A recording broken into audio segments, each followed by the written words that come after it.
खरं सांगतो, अफगा माणूस जर ट्रेनमध्ये सकाळचे प्रवास करायला गेला ना, तर ते दररोजची जी लोक बसतात ना रेग्युलर त्यांची, तर ते असे त्याच्याकडे बघतात ना, चौकशी करतात जसं काही आतंकवादीच आलाय. न सुरुवात कुठून मग कुठपर्यंत चाललाय रे तू?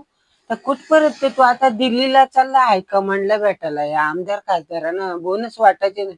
आता सीएसटी ट्रेन आहे तर सीएसटी परतच जाईल ना तू. त्याच्यात पण जर त्याने ठाण्याच्या इकडूनचा सांगला का बाबा कल्याण, डोंबिवली, ठाकुर्ली, आंबिवली, शाड, तर मग ठीक आहे. पण तो जर बोलला मी ठाण्याच्या पुढं चालला घाटकोपर, कुर्ला, भाईंदर तिकडे, तर मग त्याला लगेच त्यांचा पहिलाच नियम सांगतील. ठाणा आला ना कलव्याच्या पुढं मग तुला उठायला लागल. मग दुसऱ्याला बसायला द्यायचा. तर मग याला तिथूनच धास्ती. याच्या कुल्याला तिथूनच मुंग्या चालू. न ते बाकीचं दररोजचं असतं ते आपलं मस्त झोपून घेते. न याला पण झोप आलेली असते पण ह्यो नुसता वाट बघतो ठाणा कधी येईल. न कधी उठेल ना त्याला बसायला देईल.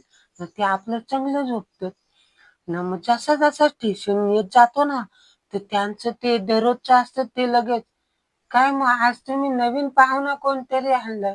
मग कोणी दुसरा डबा परत पुढे उतरला का तो, आईला आज नवीन पाखरू आलाय, त्याला उरवा तर आम्हाला बसायला भेटेल. म्हणजे अवघ्या माणसाने प्रवासच करावा नाही.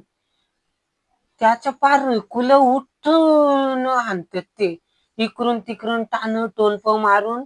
न मग आता काय सांगायचं, मी तर बोलत नाही बाबा, लय बोलासारखे. तो बोललं तर मग आता तोंड दिसतं तुम्हाला तर माहिती.